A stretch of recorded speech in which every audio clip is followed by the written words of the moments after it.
growth has been actually, I mean, it has become very, very visible now because it has been squeezing actually the industrial growth.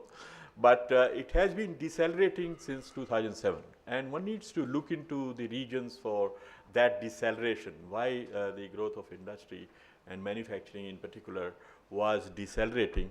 And some of the regions you would find are in the form of premature appreciation of rupee, the exchange rate of rupee in those years when there were strong capital flows of short-term variety.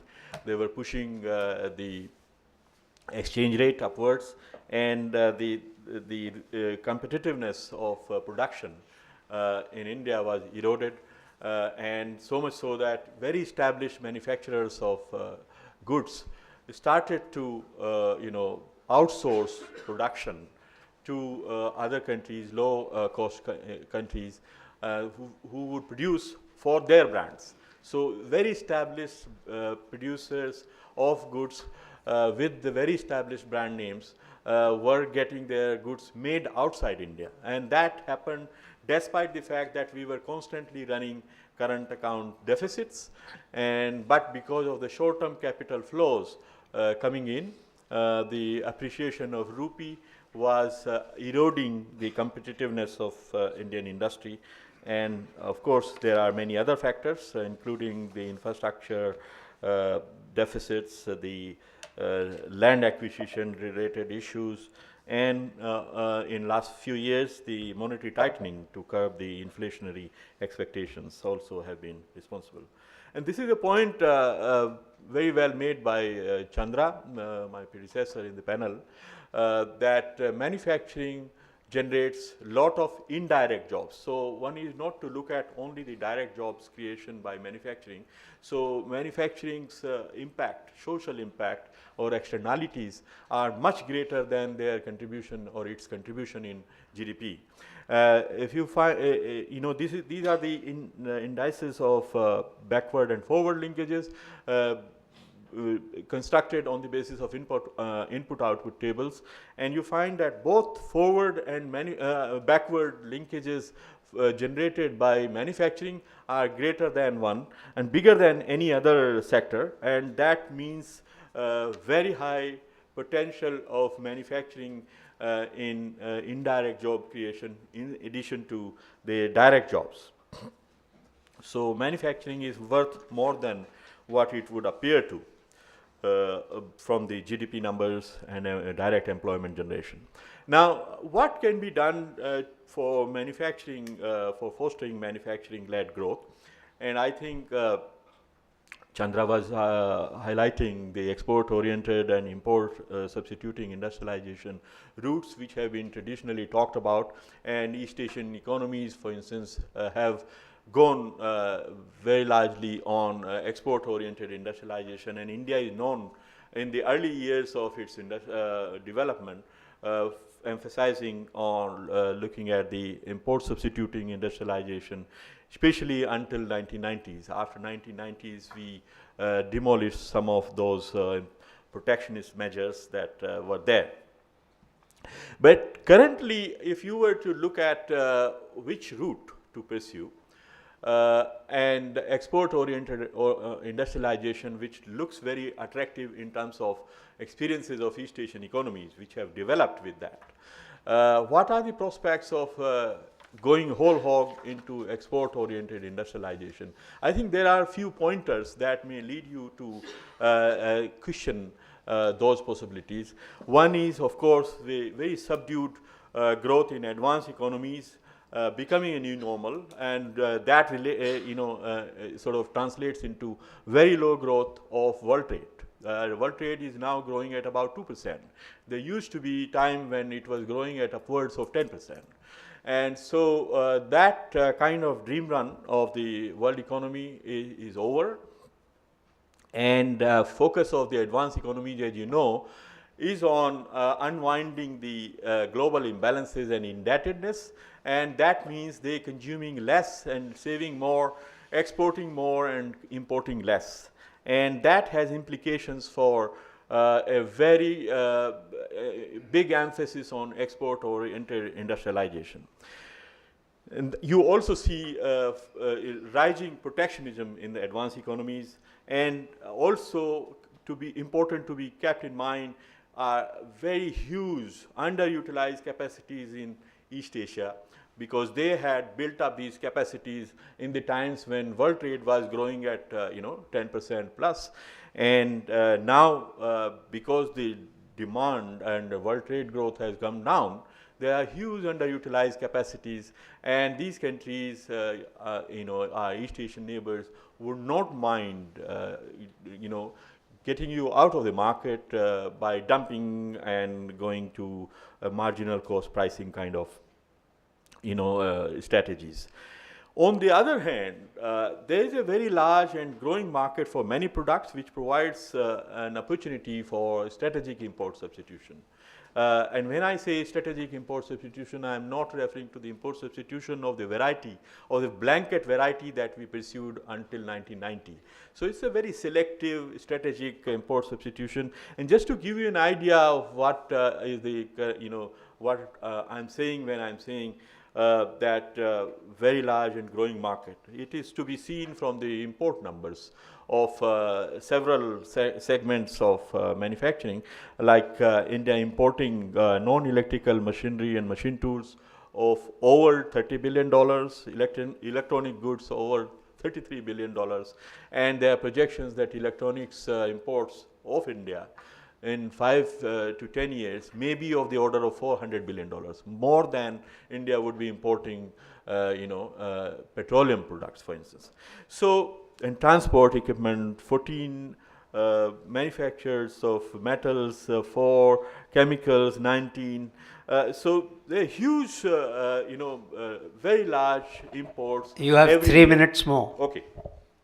So, so huge imports which provide for a very large market, and which can sustain lot of industry. The estimates are that in 5 years, if we focus on manufacturing, you could have an additional $200 billion of domestic production, and that would create how many jobs in direct and indirect manner.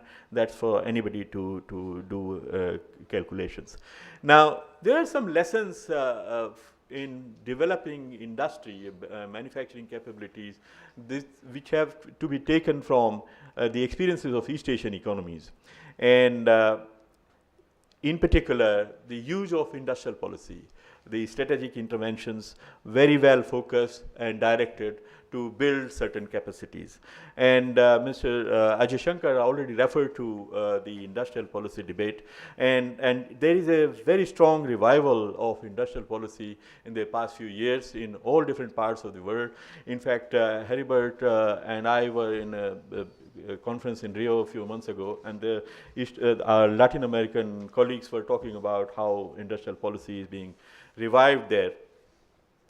So leveraging the domestic market to build local manufacturing is one of the very cornerstones of that industrial policy, and it has been practiced in very big manner in both Japan and Korea, and now in China. So some protection through tariffs and non-tariff barriers, especially non-tariff barriers, and using unique standards is one type of policy that has been used. Public procurement programs have been used very extensively to support manufacturing. Subsidized credit and infrastructure, pioneer industry programs still are pursued by many of the East Asian economies, including Malaysia. The favorable exchange rate is one single major instrument which all across East Asian countries they have used very effectively.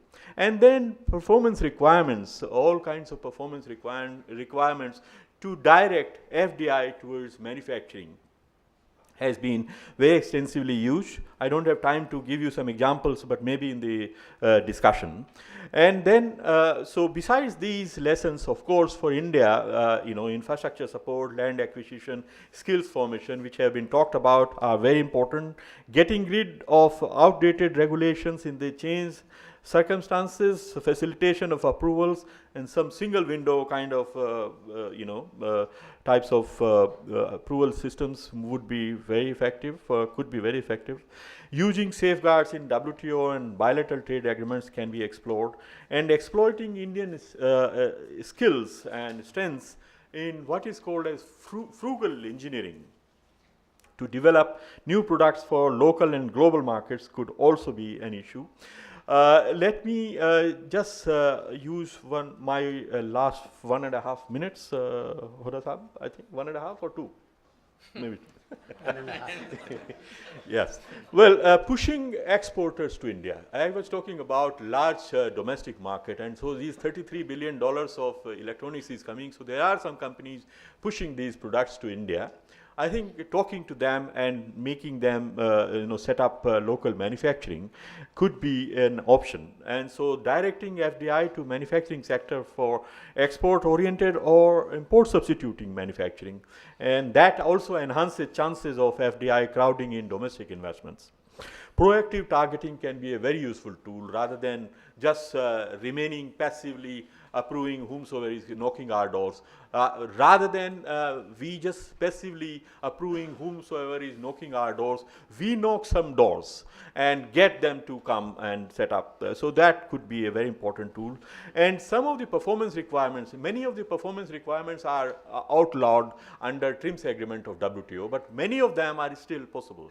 So wherever they are available, we should use that policy space. So concluding, I think manufacturing-oriented structural transformation is very critical for India currently to address the challenge of reviving growth, growing trade deficit and employment creation, and revival of industrial policy, especially some strategic import substitution, leveraging large and growing domestic market to foster domestic manufacturing to generate incomes, jobs, and save foreign exchange. Useful lessons from East Asian economies in using strategic interventions, and the need to adopt a strategic approach to harness potential of manufacturing. Some are some of the issues which need to be considered. Thank you. Okay. Thank you. Thank you. We are close to encroaching into the tea time break, but it has been very difficult. So, Pranab, you have the floor.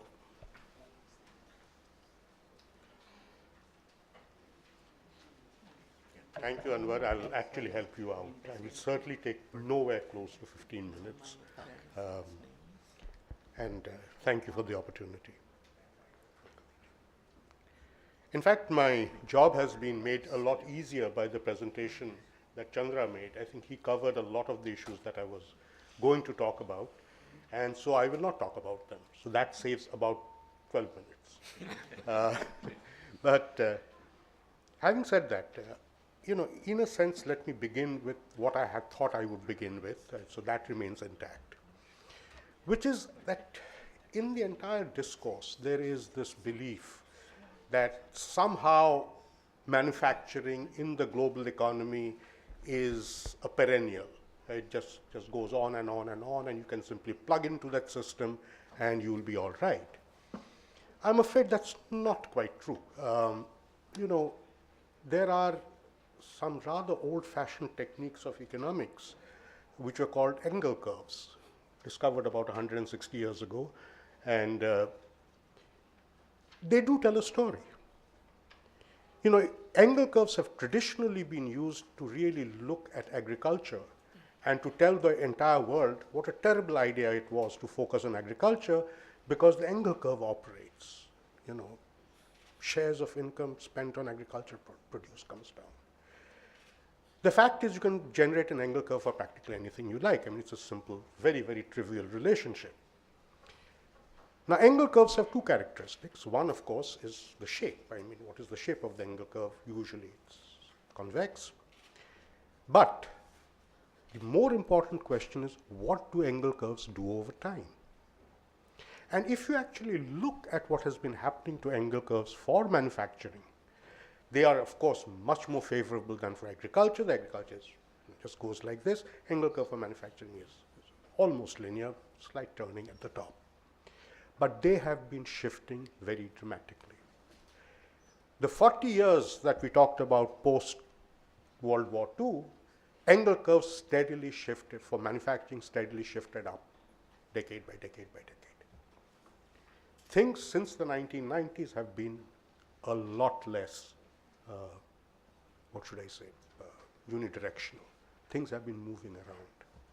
So when one is talking and thinking about strategies and partnerships, we really need to keep in mind not the opportunities that appear to you at the local level, but the opportunities that exist at the global level, taking everybody working together. And that's where the real question comes. That there is, I think, no question, we are all agreed that manufacturing is key to improving employment, and God knows as a country we need employment. But just a couple of issues that I think I need to flag. Number one is the figure that was quoted by Nagesh, that 15% of the Indian economy, which is agriculture, is supporting actually now 49% of the workforce.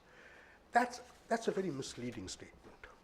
And it's a misleading statement coming from where I sit, which is from the statistical system, where the way you actually assign workers to activities is by their primary occupation and how he perceives his primary occupation. In rural India today, estimates are that on the average, a male worker is probably, over the course of a year, is probably carrying out anywhere between 4 to 5 occupations, of which agriculture is one. But because he perceives himself as an agriculturist, it gets classified in that particular bracket. So what ends up happening, number one, is we understate the productivity of Indian agriculture grossly. Number two, we make the error of saying that the rest of the economy isn't producing jobs. Not true. If you do look at it that way, then you really have to ask the following question, which is that I think that you put the chart up, Nagesh, about the jobs, the forward and backward linkages as far as employment is concerned. The important issue there is that the lot of these backward and forward linkages are really about services. Yeah. And it's really about unbundling of services. And it's really about the ability of an enterprise to be able to unbundle. These are not constants across time and space. They keep changing. And different countries will have different ways in which they organize themselves. It's very difficult, in fact, to be able to get those kinds of figures for what's happening in agriculture. In fact, if you really look at agriculture and you really classify the entire value chain from the farm gate up to the consumer, the forward linkages on employment are massive.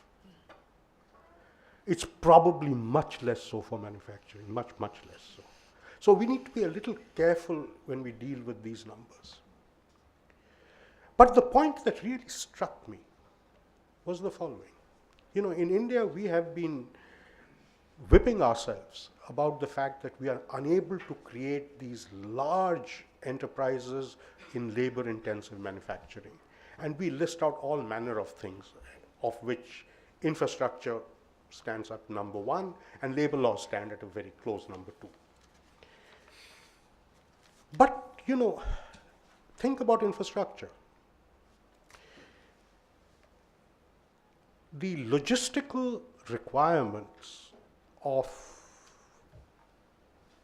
manufacturing enterprises is really pretty invariant, whether it is labor intensive or capital intensive. And we do have a number of examples of very large capital intensive manufacturing units in terms of the output. This is true in chemicals, certainly petrochemicals. It's true in automobile parts, There are lots of areas, pharmaceuticals. Why should it be the case that logistical impediments fall more on labor intensive? It simply doesn't make sense to me. And frankly, I would drop it as a cause. What did actually strike and pique my interest really was a statement that Chandra made, which is, I think, is the first time I've heard anybody say it, although it echoes something that I've been thinking about for a while, which is look at middle management. And, you know, this is so true. FDI will come with the capital. FDI will also come with the top management. What FDI will never come with is middle management. And really, frankly, I think this is something we need to look at very, very strongly. It's not just a question of the quality of the middle management, but I think much more importantly, in the Indian context, it's also the mindset. We already know that in rural areas, which continue to now be the drivers of industrialization, most large units are actually shifting to rural areas, are using locals to man their production processes. The mindset of management continues to be feudal. Feudal mindsets at the middle management is not conducive to be able to run a large enterprise in terms of people. You can probably run large enterprises which is composed essentially of capital goods, but not of people. We broke out of this in IT and BPOs. So you have units in India which employ 30,000 people at one location, right? The management there comes from other backgrounds with other kinds of training. So I think I would go entirely with Chandra. You know, think about middle management first. But Chandra, the question is middle management comes from lower management. So let's think about lower management first. And what is it that we haven't been doing? We have never actually considered management to be a discipline except at the highest level. As a country, we didn't even have a course on project management until only about a decade back. And even in the last decade, you'd be surprised how few business schools, whether at the MBA level or even at the BBA level, are willing to teach project management skills. It's again mindsets. My suspicion is countries which have not gone through the feudal experience and continue to hang on to their feudal mindsets probably are the ones which have managed to break the manufacturing barrier and have managed to grow rapidly. So in terms of what is the message to the G20, the message is actually fairly simple. That if you're really thinking about investing in countries which have low labor costs, for God's sake, think not just of capital, but think of how do you improve management practices, particularly at the lower and middle level. Thank you. Thank you. We are through the list of speakers, but I think no session can be allowed to end without some amount of audience participation, even if we are encroaching into the tea break. So I would like to ask for whoever wants to speak, but I won't be able to give the floor to more than 3 or 4. Yes, please. I will disagree with Pranav on certain issues of middle management. Ahmedabad had been conducting a 1-year course for middle management for more than 20-25 years, which is targeted towards industry, converting especially technologists from technologists to the managers. And about the project management, there are a lot of institutions in India, MBA, especially the ones which are not the top level, I don't know about them, but a lot of middle and the lower level manager institutions, they have introduced project management as their areas. Thank you. Mr. Richardson. I have a quick comment that arose in the context of Pramachandra's presentation, which I thought was very good, and it relates to the evolution in thinking from, how do you get poverty reduction? At one point we thought that it came from manufacturing and then employment, and then and then that led to poverty reduction. And then, as you pointed out, we focused mainly on growth. I actually think that in the 90s there was a shift, an intellectual shift by development institutions like the fund, the bank, UN institutions towards direct action on poverty, and that we thought maybe we should just directly try and bring down poverty by boosting spending on education, boosting spending on health, and so forth. And that meant that the development institutions, not the fund, because we don't do that kind of thing, but others didn't actually, kind of stopped building dams and building port facilities and so forth. Or they did much less of it. And I got to thinking that, that's something where there's still some tension, and maybe at the G20 level, we can help guide the intellectual framework, because I still sit in, I worked in Uganda for a few years before I came here, and I also go to Nepal frequently, which is really a low-income developing country. And I watch development partners engage with government on the budget every year. And every year the development partners that I see, both bilaterals and many of the multilateral institutions, raise the question of whether or not the budget, for instance, is, quote, pro-poor. And by that they mean, what's the share of spending on health and education? And if it's going down because, at the margin more money is going into infrastructure, they actually complain. But that infrastructure may be ultimately what you need to get manufacturing growth going. So really, I think there is this, maybe a bit of a disconnect still at the level of, the development partners. Thanks. Thank you. Yes, please.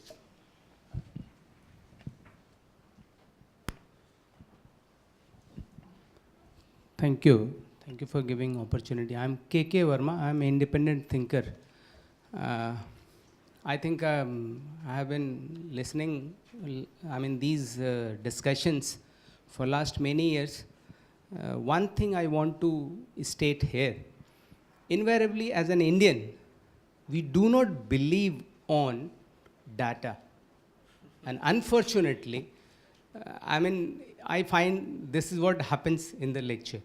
So I think Pranav Sen, when he was mentioning about when the employment is now 49% and GDP contribution has reduced to 15%, it is a fact. It is a brutal fact which is in front of all of us. How we perceive this remains a challenge for us. And that is what, when he mentioned one of the things, I think services sector, where the contributions are increasing. Now the my question will be basically with the G20, whoever can reply. If services sector are going to be main contributing factor today, whether it is generating employment, that again we have to check the data and we have to rely on it. But my question is, in future, how this we are going to handle as a country? How are we going to handle this? Services sector, are we creating an opportunity, or we are helping services sector to come up to provide enough opportunity as well as the contribution to the GDP? That is what my question. Thank you. Thank you very much. Just two more hands. Yes, thank you. Mine is not a question in that sense of word. I just have a suggestion. I feel all these problems which you have mentioned we are facing is just because of overpopulation, and no country wants to address it because of political reasons. Is it possible for this forum to suggest to G20 leadership to issue an advisory on population control which will give excuse to local politicians to take it up in a serious manner? Yes, please. Thank you, sir, giving me this opportunity to interact. Sir, we have heard that